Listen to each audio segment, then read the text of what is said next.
okay? I'll talk a little bit louder. All right.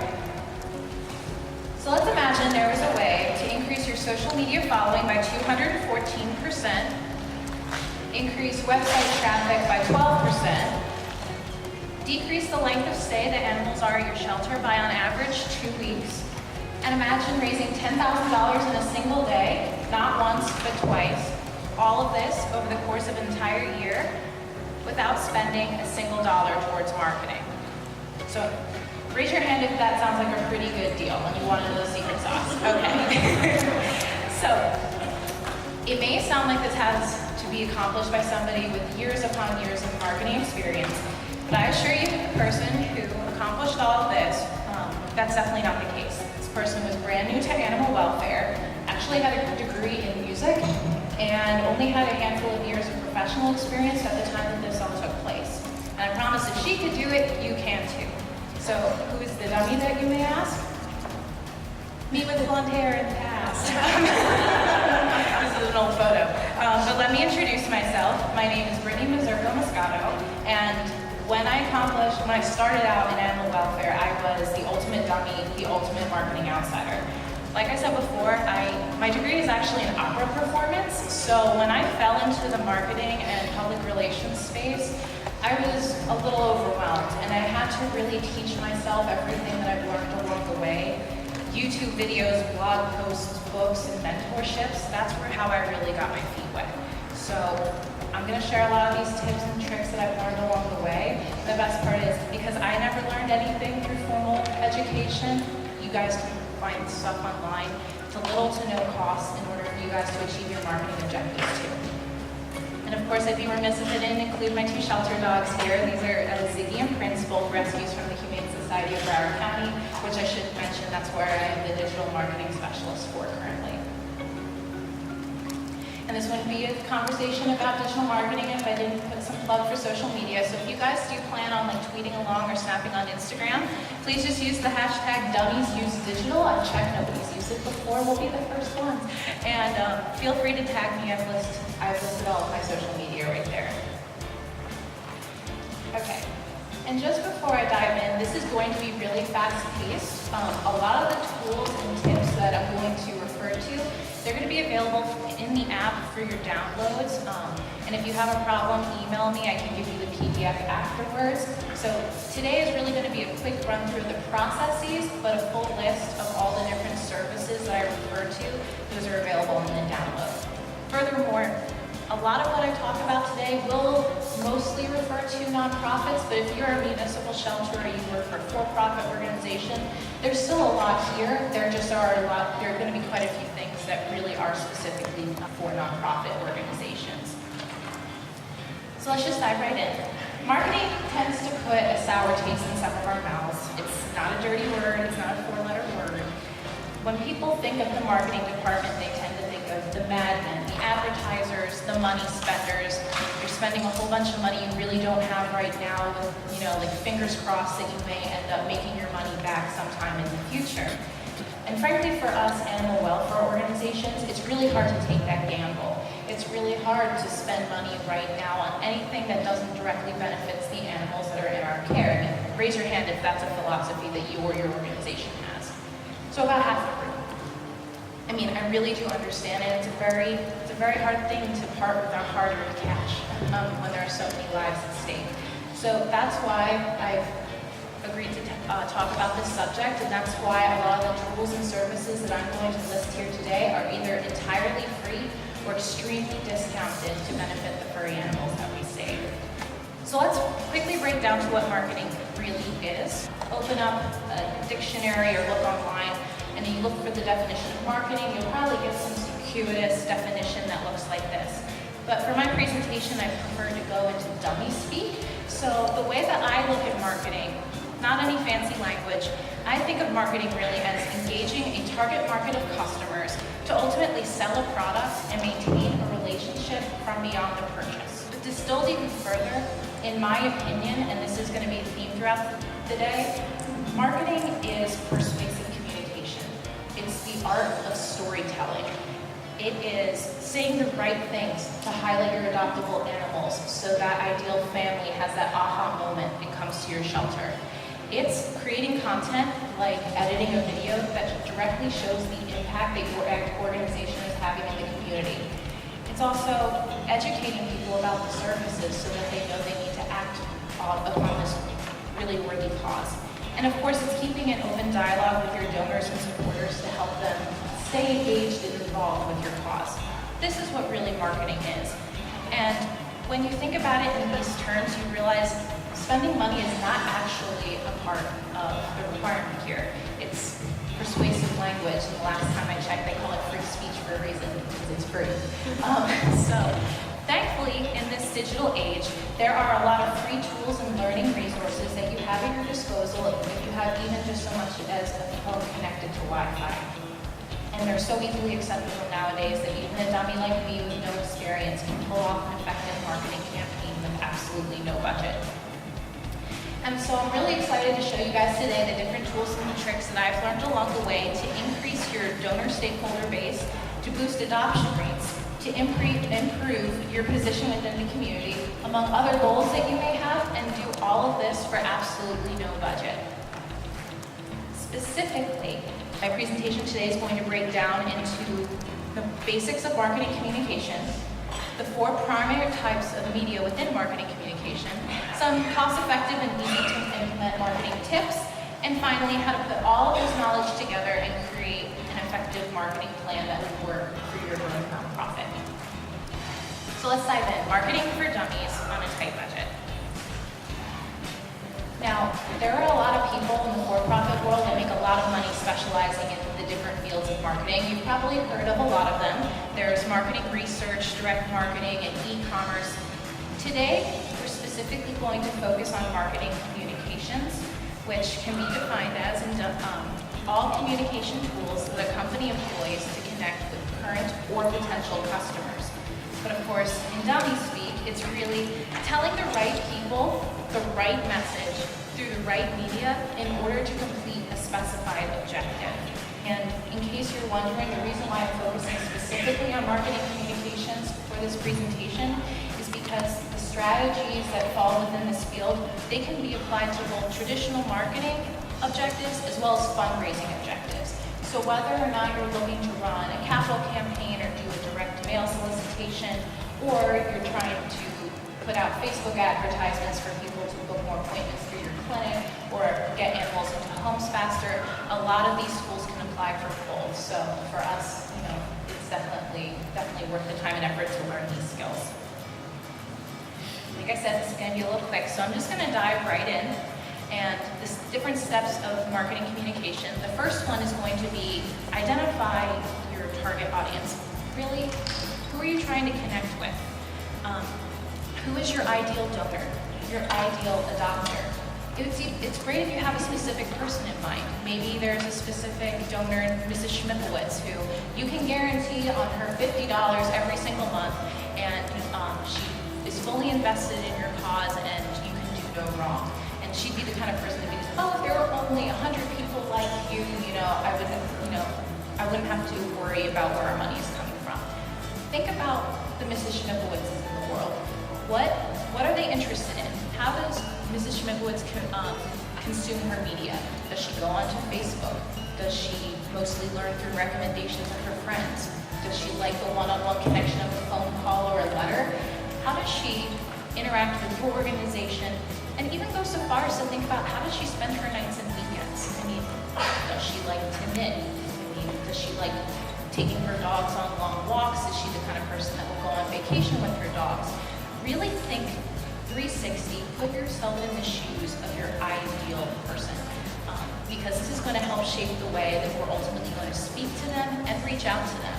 So definitely spend a good amount of time just putting yourself in the shoes of the people that you really want to connect with.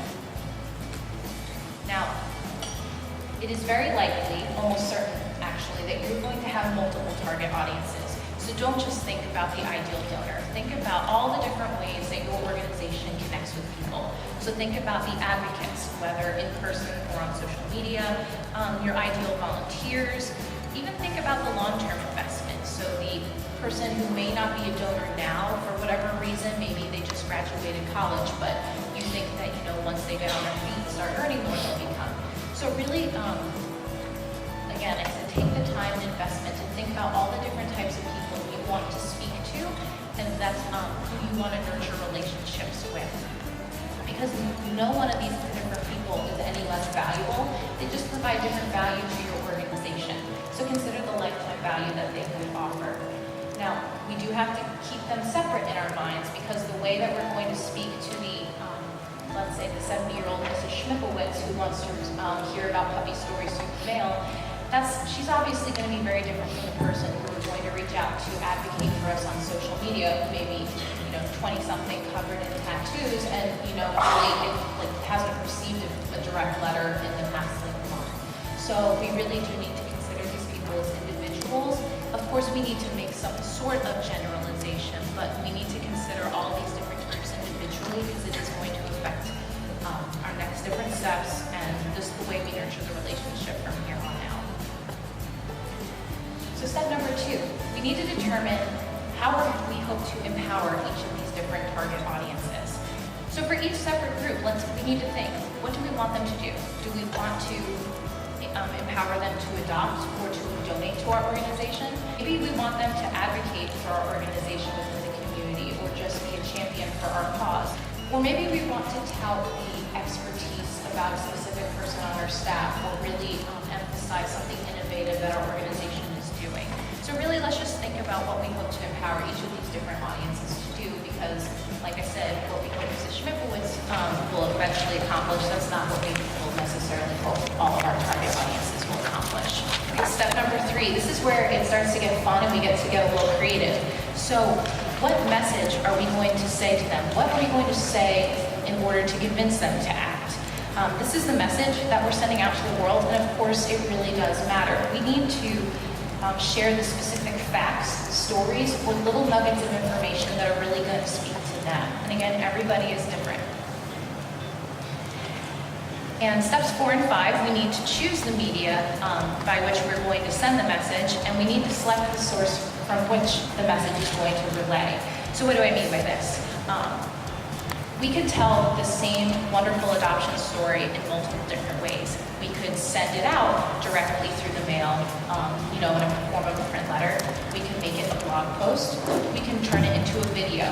We can actually ask a reporter to cover it, and they can write a full article about us. So we need to think about the different types of media, and we're going to go into this in a little bit more detail. But just think about the way that Mrs. Schmipowitz, the other audiences, how are they going to find out about this story? And finally, who's telling the story?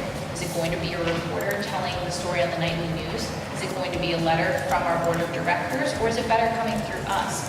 Really think about who the person, that target audience member, is going to find most reputable. 9 times out of 10, it's probably going to come from somebody from our organization, somebody who's known to the public, but it's not always the case.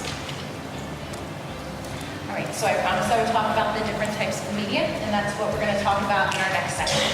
So when you're thinking about the different ways to reach out to your different target audience members, there really are countless options. So today we're going to familiarize ourselves with the 4 primary categories of media within marketing communications, and these would be earned media, paid media, owned media, and shared media.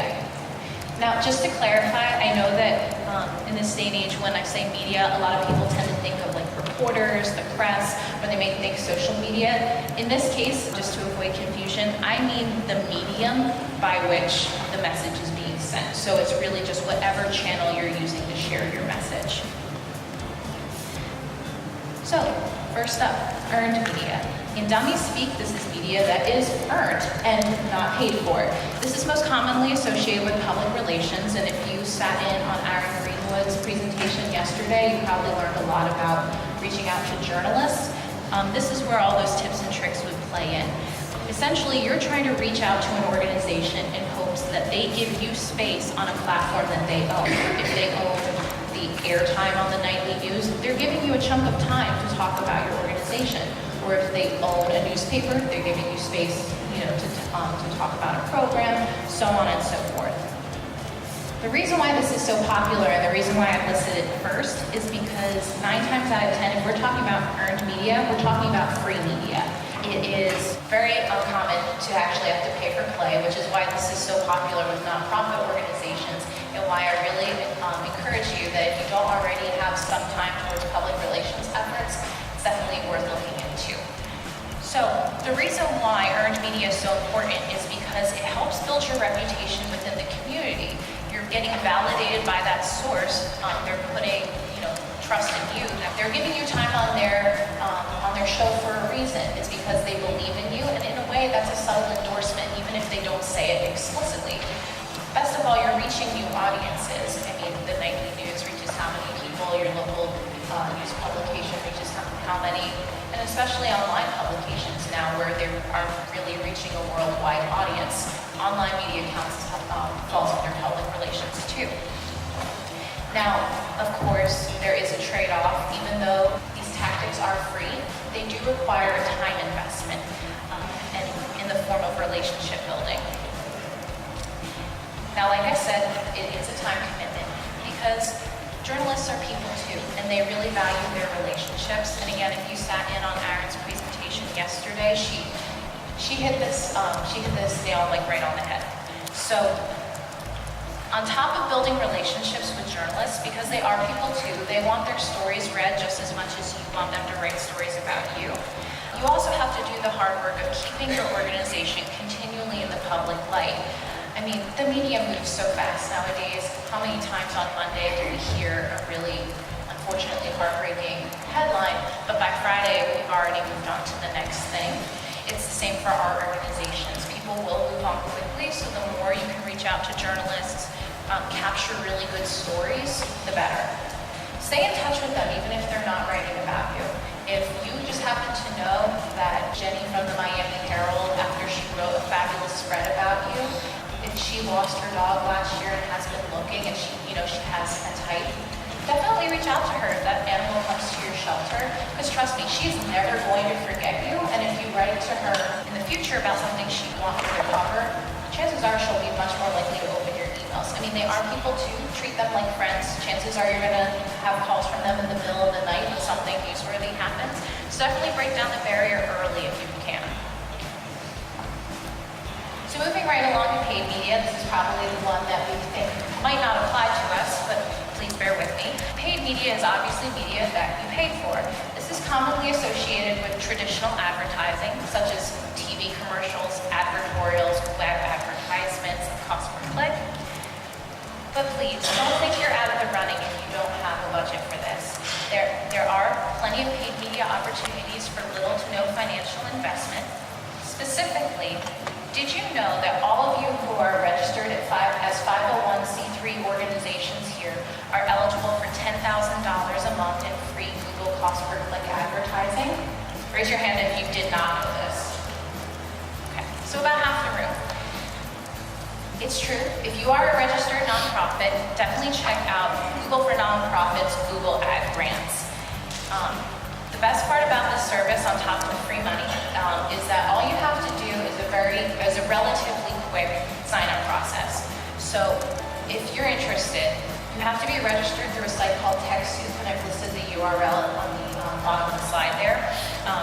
They themselves are a great resource if you're looking for low-cost technology. So once you register through TechSoup and they verify that yes, you are who you say you are, you're not trying to pull the wool over their eyes, then you just go to google.com/grants and you fill out that application as well. It really is a very minor time investment once you get the campaign up and running. And this campaign, if utilized effectively, will drive thousands of people to your website every month. From personal experience, at the Humane Society of Broward County, on average, every month we get 7,000 visitors through Google Ad Grants to our website. And I have found that they tend to spend more time than the average user.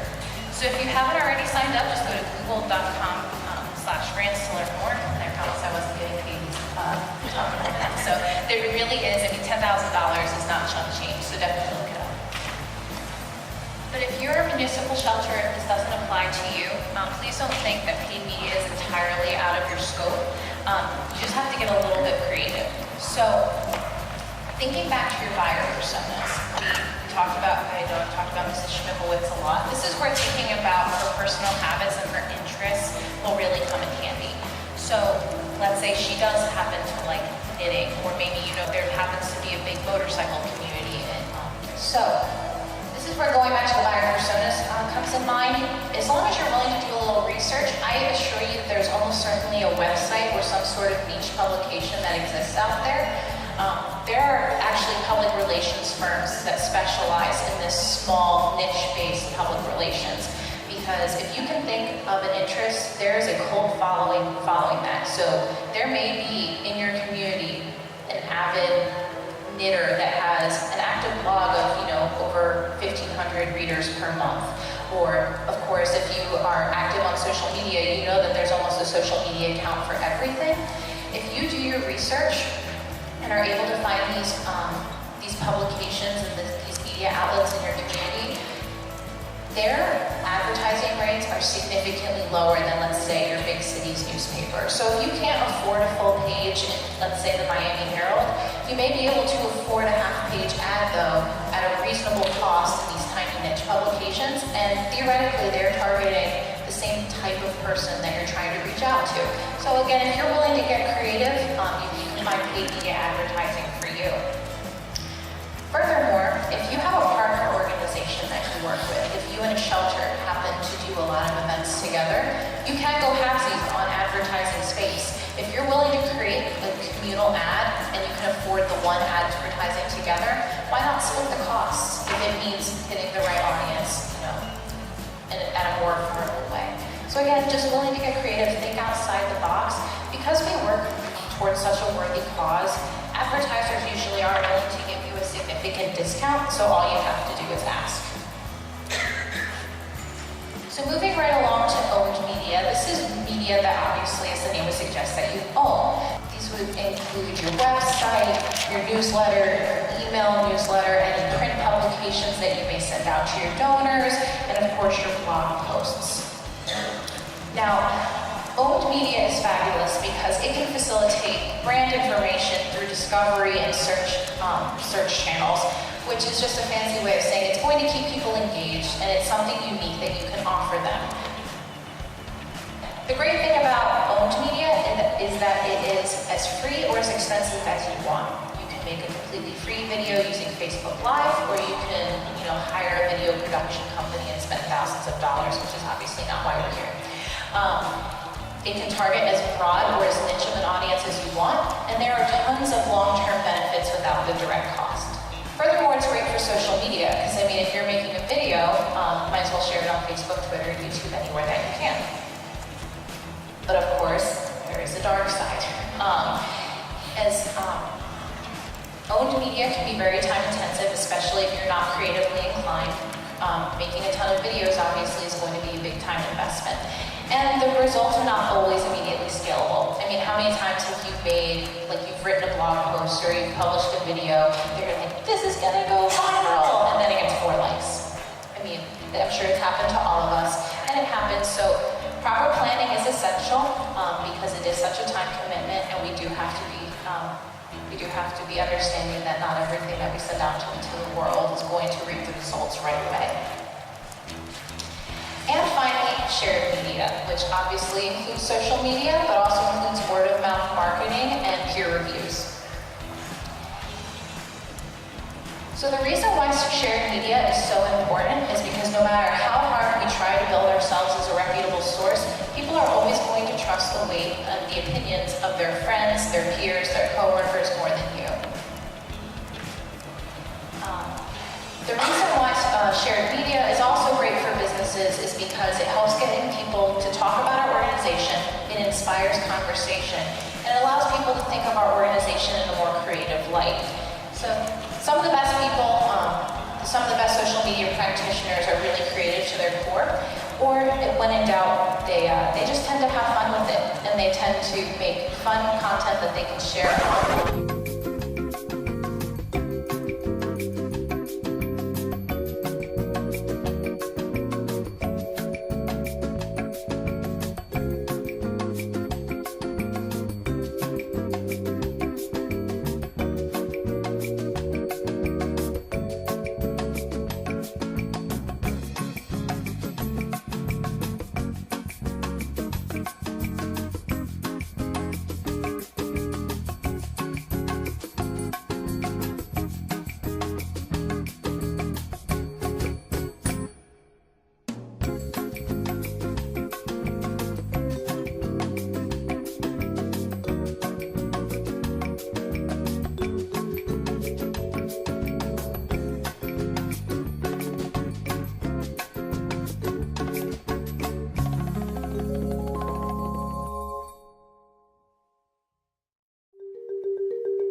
We're seeing a shift in consumer habits. Everything is moving towards cat videos. And the agencies that don't realize that will get left behind. Cat videos are an unbelievably effective new business tool. We've seen phenomenal growth in this category. We're taking that learning and applying it to our business model. In 2012, John Street will lead the industry into a brand new communications era with the launch of the world's first and only catvertising agency. Cat videos provide an excellent return on investment. The costs are minimal. It's win-win. By 2015, cat videos are going to represent 90% of the content on the World Wide Web. It's proven results. Using the 4 pillars of creativity, we provide work that's persuasive, unignorable, relevant, and rememberable. Our goal is to integrate cat videos into every stage of the customer experience, 24/7, 365. To facilitate this change, we've incorporated our own cat video production studio. Okay, we're rolling. Filming, writing, seating, all completely in-house. Creating a good cat video is no accident. A lot of people think you just show up in a room with a camera and a couple of cats and start filming, but they take a tremendous amount of planning. We storyboard every frame. We actually created our first cat video in February of 2008. Cat approaches the camera slowly from afar, then the camera would pan to the right, and then when it comes back, the cat's closer. Really, I think that was the kind of magic moment in the spot. It kind of came up 7 for us, I guess you might say. You think sometimes you're going to run out of material with cats, but you never do. You come in on Monday and you go, oh my God, trombone cat, and it's excellent. In an era of unprecedented change, there's one agency with the courage to change everything. Nobody wants to see ads anymore. They want cat videos. Ask yourself, what can cat videos do for your business?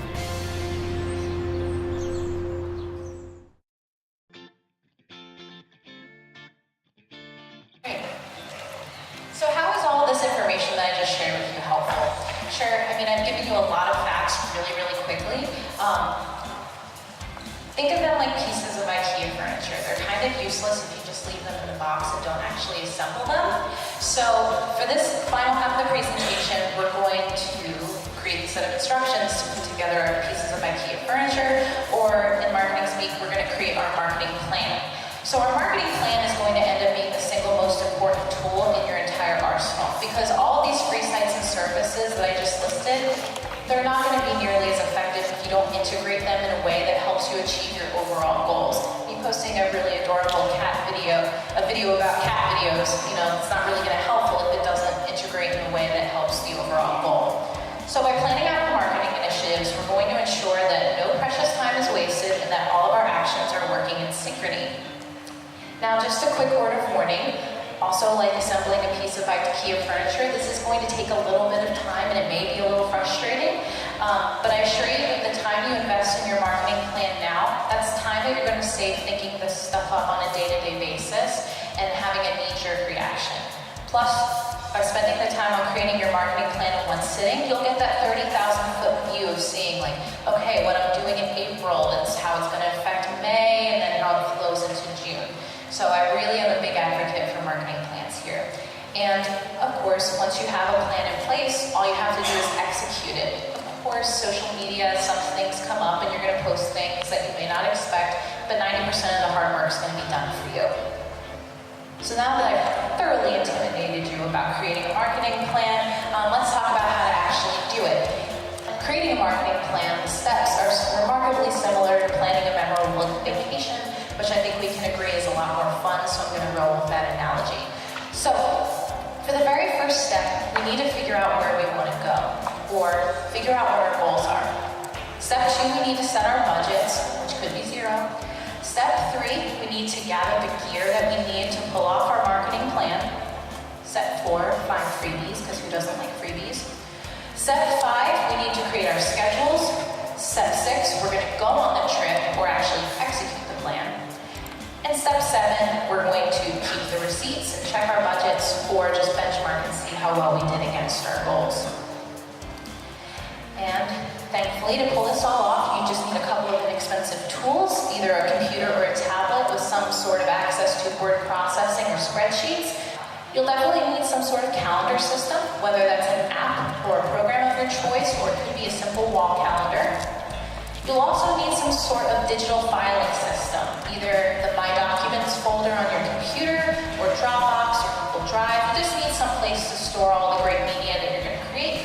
And finally, if you're new to this process, pack your patience or alcohol, I don't judge. Because like I said, this is going to take a little bit of time, and it can be frustrating the first couple of times that you do it.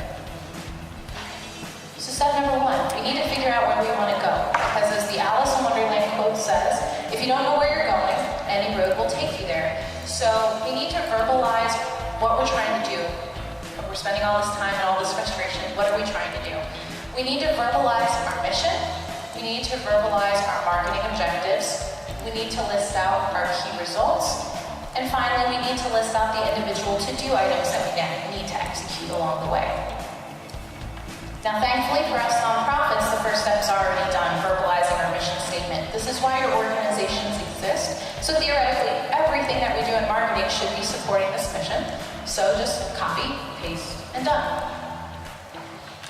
Step number two is verbalizing our objectives. Now, these are the specific goals that we're trying to accomplish during the period in which you're creating your marketing plan. Typically, your marketing plans are going to last maybe 3 to 6 months. They could be as much as a year if you're being overly ambitious. So what are you trying to accomplish during this time period? These would be big goals that either an entire department or multiple departments are going to be working towards. So it could be hitting this fundraising goal, or it could be you need to spay or neuter this many animals during this time period, or it could be this many animals need to find loving homes. What are those big, audacious goals that you and your team members are working towards? Now, if you're getting to this stage and you're trying to think of goals and you really don't know where to start, definitely check your data. So, what were you doing last year? How many adoptions? How many spay neuters? How many fundraising dollars? But also look even deeper. See what your website traffic is. Know how many people are signed up for your email newsletter, and see what your Facebook followers are. Data, especially when it comes to grant reporting time, is invaluable, and it really is the best way to check to see if you're making progress towards your overall goals. So if you haven't already gathered your data now, stop everything and create a Google spreadsheet that has all this benchmarking data. And in the handout, I've listed some free tools that can help you, at least with the digital version, the digital data that you need to gather. So, moving right along, now that we've defined, let's say, 2 to 3 hefty goals that we want to accomplish, we know what our data is, let's discuss the milestones or the metrics that we would like to hit along the way that will help us know whether or not we are succeeding in achieving our goals, or maybe we're falling a little bit behind. So these are called key results, and they should be specific, deadline-based check-in points that you schedule along the way. So I'm going to create a really terrible example here. So let's say in the course of 6 months, we want to raise $1 million to renovate, our dog kennels. Some examples of good key results would be at the end of January, we want to hit, let's say, $10,000 acquired through email marketing by the end of January. And then we'll set another check-in point for the end of March. We want at that point to be at $75,000 through email marketing. And then maybe at that point, we'll hope to have raised $25,000 through direct mail. They need to be specific ways that you can check in to see that you're making sizable progress along your goal. And they should obviously be reasonable. $1 million is obviously far from reasonable, but I'm sure you guys can think of better examples. So. And finally, I'd love to tell you that all of these key results are going to achieve themselves, but we know that this is not the case. We need to list out the specific individual action items that we need to accomplish along the way. This is where all that information about marketing communications and the different media forms are going to come into play. So we need to think about which earned, owned, shared, and paid media tactics we need to utilize in order to help achieve these key results. So let's use a different example. Let's say one of our key results is to increase email subscribers by 500 people by the end of the month. A good example of a to-do item would be to install a newsletter sign-up or maybe host some sort of sign-up contest that if you sign up for our email list, you'll get a coupon for $10 off at our pet boutique. So those would just be 2 quick examples that you would want to incorporate into your marketing plan. Now, as you're going along, it's going to start getting complicated, and you may end up with a priorities hierarchy that looks something like this. You've got your mission on top, you've got your objectives feeding below, your key results, and then your individual to-do items. It is going to get a little complicated, which again is why I recommend maybe the alcohol to help keep you calm and patient. But in reality, you're probably going to end up with some sort of list that looks like this. So just to wrap up step 1, I'm going to go through a really quick example, loosely based on my organization. So at the Humane Society of Broward County, our mission is to provide shelter, aid, and responsible adoptions to the animals entrusted to our care, as well as to educate the community about respect and kindness towards animals. Now, some 3 objectives that we may have during a 6-month time period would be to raise half of our operating budget through the fundraising efforts through our Walk for the Animals event, or to find 7,500 animals loving homes over the course of the year, or to perform 15,000 spay-neuter surgeries. So those would be an example of 2 to 3 goals that I would be working towards in my marketing efforts. Now, I will need to do key results for each of those 3, but just for time's sake, I'm only going to focus on raising half of our operating budget. Some key results that I would schedule along the way would be, by the end of January, I might want to make sure that I've increased the number of active participants registered for the event year to date, or to increase the average participation amount by $175 per person. This is going to be where your data plays in. So you'll need to crunch some numbers and just say, like, okay, if I keep along this path, I will end up achieving my goal. And of course, there may be to-do items under each key result, so just focusing specifically on increasing participants. We may host a new participant recruitment contest, we may have some incentive prize packages, or we might create a series of videos to entice people to participate in our event. So it's really as creative as you want to get. But if you're a planner like me, you may even go so far as to detail specifically what you want to do. But I do not recommend this for newbies just because it tends to bog you down with details, and if you're anything like me, your schedule changes a lot. It may be hard to plan this stuff out in advance. But you can, definitely does not hurt to brainstorm. All right, so we've done the hard part. Now it's time to talk about the scary part. How much are we willing to spend towards achieving our objectives? How much would achieving these objectives work for you?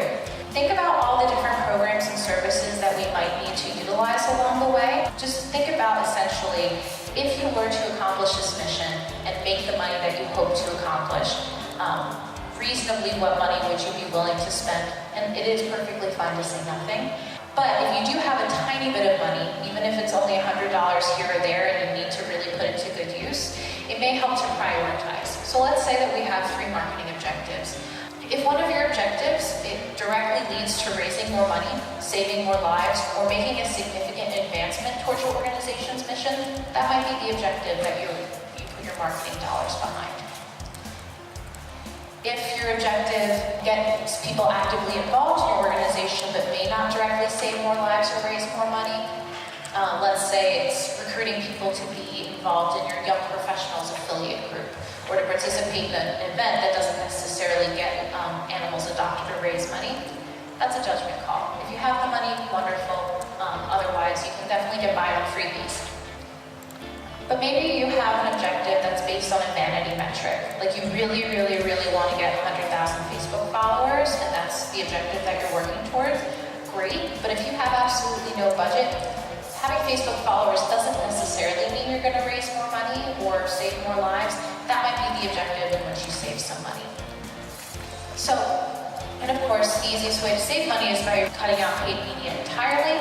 But don't worry, if you download the handout, you'll also see there's a ton of free tools at your disposal as well. And of course, feel free to create Amazon wish lists for the items that you may need that you don't currently have right now. And never forget to ask your donors for in-kind donations, which Tori from KC Pet Project had a really great example during her presentation earlier today. You guys have to see on that. So we've done the hard part, and we've talked about how much or how little, most likely little, that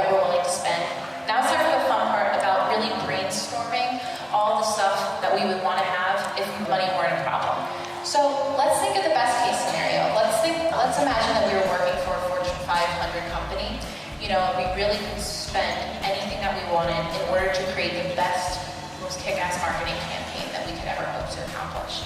So think about all the different programs and services that you may need to buy. Think about the cameras, the computer upgrades that you would need, maybe the staff people that you would need to hire. Write down everything, kind of treat it like a Christmas list to Santa, just really best case scenario. You might need to actually buy a website or hire a graphic designer. Again, the sky is the limit, because the next step is we're gonna see if we can find freebies for everything that is on our personal list.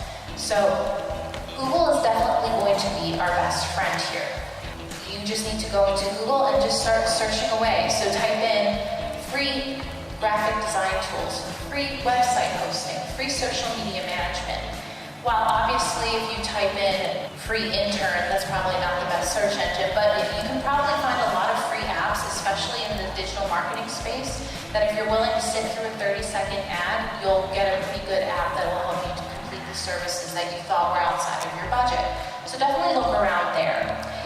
And I also recommend doing this exercise even for items that you might already be willing to spend money on. Let's say you're willing to spend $250 on a new camera. You just really know how important shelter photography is, so you've convinced your board that you need, you know, the $250 to buy a new camera. But if you're able to find one that's basically just as good, that maybe was owned by somebody for a year on Craigslist, and you save $200, I mean, if you think it's worth it, that's $200 that you could easily spend elsewhere that might help you achieve other marketing goals through maybe social media advertising. And of course, you may need some free people along the way. Again, I wouldn't recommend Google searching for free intern. All of us in a nonprofit know the importance of volunteers. Definitely see if there's somebody who's willing to do some admin work for you, whether that's write a blog post for you weekly or manage your Facebook. Getting them involved in digital marketing is a great way to engage younger volunteers and get them involved in your organization early. Furthermore, interns are always a great tool. Ask your board of directors or your donors for connections maybe. Somebody might have a son-in-law who just graduated art school that's looking to build up his portfolio and is willing to do some graphic design work for you. Or maybe somebody is willing to manage your website at little to no cost because their mom's on the board. And also, definitely see if you can get somehow involved with the local schools, especially if you have colleges nearby. Just to give you a quick example, last year, my organization was approached by a local arts college. We gave them the creative direction that we wanted. We told them what we wanted them to focus on. They did everything else. They brought the equipment because the school had the equipment. The students came in on their own time. They interviewed our staff. They edited the videos. And the best part was we had final editing power over the rest. So if they didn't represent the organization in the light that we thought it should be, if they just showed something that really wasn't representative of our organization, they fixed it. So at the end of this project, with maybe 5 hours of time commitment total on behalf of our staff, we got 3 public service announcements and hours of B-roll footage for absolutely free. So students are always looking to get involved directly with companies, and kids and animals go hand in hand, so definitely see if you can get involved in the curriculum at your local schools. Okay, step 5, we're actually going to create our calendar. We're almost there. Now we're creating our marketing calendar, and this is honestly my favorite step because this is where everything really now comes together. So like I mentioned earlier, the only thing you'll really need for this process is a calendar system that works best for you, whether it's your phone app, a Google spreadsheet, or an online calendar. So what are we putting on here? It's essentially everything that we've talked about so far. We want to obviously list our objective deadlines, our key results, our reviews. You may even put it on the specific content that you want to post, when you'll create it. It's really whatever works for you. This is the point where I list what works best for me, but take honestly whatever nuggets of wisdom work best for you. So I always start out by plotting the can't miss dates, which would include obviously the objective deadlines and all the different things that we've talked about so far, but also I recommend listing holidays, national holidays, religious holidays, events that your shelter regularly holds that may not directly be related to your objectives, such as miscellaneous adoption events. I also like to incorporate animal welfare themed holidays such as National Chihuahua Appreciation Day or Spay Day USA or Bring Your Dog to Work Day. Because even though they may seem irrelevant, if you find yourself having to post a lot during on the day like National Chihuahua Day, it might help you boost a little bit of social media cred if you include that event's hashtag or if you include a picture of a Chihuahua. So it may seem silly, but just through personal experience, I've found that animal welfare holidays really are kind of social media gold. So of course, if nothing else, just list your objectives, your key results, and your to-do deadlines. And as you go along, as you're starting to fill out your calendar, you're probably going to end up with a cluster like this. I like to color code everything, especially by objectives, so that way I can see, all right, my objective in pink, I'm giving that a lot of love in the second week of this month, but it kind of trails off at the end of the month. I might need to rethink my plan. Or I'm really giving a lot of focus on yellow towards the end of the month, but I really don't talk about it that much in the beginning. I should really adjust my plan.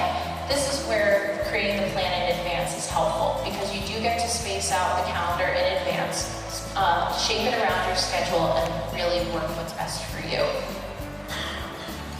And again, if you really want to get creative, you can fill out the different pieces of marketing materials that you hope to create. Honestly, the only time I think this is really truly beneficial is if you manage a big team, but realistically, none of us really are. But if you do have somebody reporting to you, or if you do utilize the help of an intern, it would help to plan out a little bit of stuff in advance. Now, as you're filling out your calendar, it may become quite overwhelming. You may see yourself committing yourself to creating a lot of content that we're all wearing so many hats, we may just not have enough time to do it all. And like I said earlier, creating content really can become a full-time job. In fact, I mean, in a lot of for-profit companies, they do have full-time staff people whose sole job is to create videos and to write blog posts. So definitely proceed with caution here, because the fastest way to overwhelm and to just be like, F marketing, I really just don't have time for this, is to overwhelm yourself too fast. Because we all are very enthusiastic when we're starting something new, but just go into it with thinking, all right, I'm gonna get real busy real fast, so let's start out with a slow and modest pace.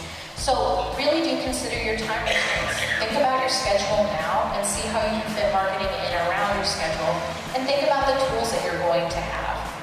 And of course, double check to make sure that you're not sacrificing too much time, because nothing would be worse than our animals not getting the attention that they need if we're bleeding. So really, let's keep the big picture in mind. And I know it may seem counterintuitive that I'm telling you to cut back when I'm trying to tell you, like, here's how to add marketing into your lives. Especially since there is a very commonly held myth that the more often I post online, the more likely people are going to find and engage with my organization. Well, as social media becomes more robust and as sites like Facebook and Instagram incorporate algorithms that have been getting smarter, honestly, posting more is not as valuable as it used to be. I mean, how many times do you get 5 emails a day from, I'm just going to say Bed Bath & Beyond, because if I get another one of their emails, I'm going to scream. But but seriously, if you get multiple emails that are not relevant to you, it doesn't matter if on Monday, Tuesday, Wednesday, I get 5 emails a day and they're not relevant to me. It doesn't matter if they tell me the most relevant thing by Friday. I'm already just kind of annoyed and I ignore them. So your followers are not necessarily different. So just keep that in mind. You don't want to post incessantly on Facebook if people aren't responding. Really, it's an experiment with your audience and respond to their cues. Give them what they want. Now, if you're starting, I've listed here, and this is in the handout, so you don't need to write this down verbatim, but here's a pretty manageable posting schedule.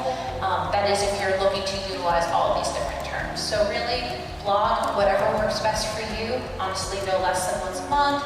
Email no more than once a day. You don't want to spam Twitter, Facebook, YouTube. Again, it's an experiment with your audience, but if you're starting out from scratch, these are some posting techniques that have worked for a few organizations that I've been with. And this still may even sound like a lot. Even if you are cutting back, remember your priorities. care for your animals by spending time tweeting. So think about how we can repurpose our content. Let's say a year or two ago, you wrote a really wonderful article for a print publication about the benefits of spay-neuter, and you just happen to be, one of your objectives just happens to be about spay-neuter. Take that article up, see if you can repurpose it for a blog post. Maybe you can chop it up into mini individual factoids that you share by Twitter, or maybe just share a paragraph on Facebook. Really, please, don't do the hard work again. If you've already done the work, even if it's not you specifically, ask your team, hey, do we have any really great resources on spay-neuter, or did you see anything online? Because it is possible to actually share other people's content for the purposes of helping your organization. Now, we do need to do it legally and ethically, because just like we wouldn't share somebody else's research paper in college and put our names on it, we're not going to share somebody else's video and pass it off as our own. We do need to be considerate, give credit whenever credit is due. But of course, if it is possible to share directly on the platform, like the share button or the retweet button, 9 times out of 10, I mean, people post it online to be shared, you can use it then. But if you are repurposing and something that's going to take it off its original platform, of course, it's always nice to ask for permission, but when in doubt, give proper credit. And again, if you need to cut back, please, because I would hate for you guys to feel overwhelmed and drain yourselves and your budgets by trying to accomplish too much in too short of a period of time. Because again, the reason why we're creating this marketing plan is to create a plan that works best for you and your organization, so you maintain a consistent way of reaching out to your audience in a way that works best for both you and them.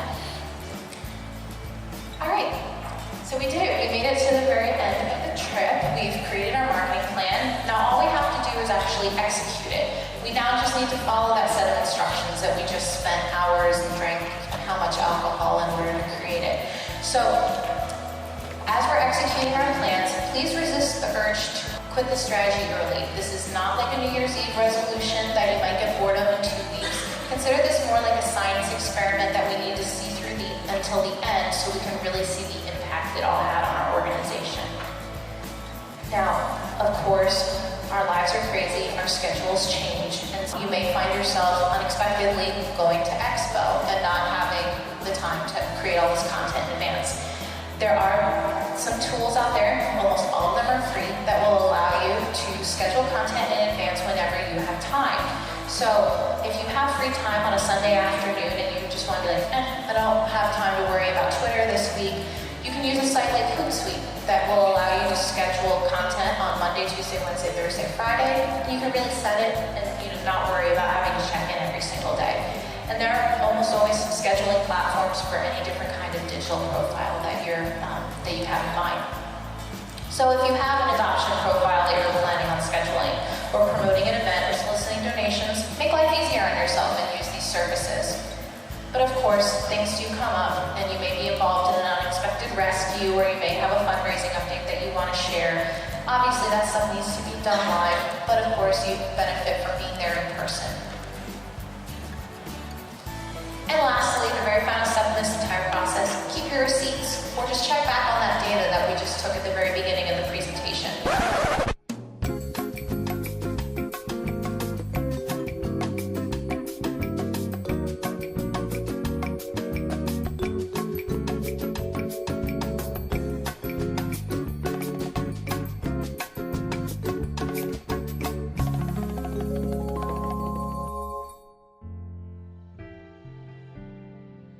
I came to the Humane Society of Broward County looking for a pet, but I found you. And my family didn't just grow by one, but by 4 paws, 2 puppy dog eyes, a happy tail, and countless slobbery kisses. Thanks to you, each day turns into an adventure. Every chore turns into play, and life's hardest moments become just a bit softer. With you, I have become more compassionate, patient, joyful, more human. While I may have given you a home, you have given me so much more. I came to the Humane Society of Broward County to find a pet, but what I got was a lifelong friend.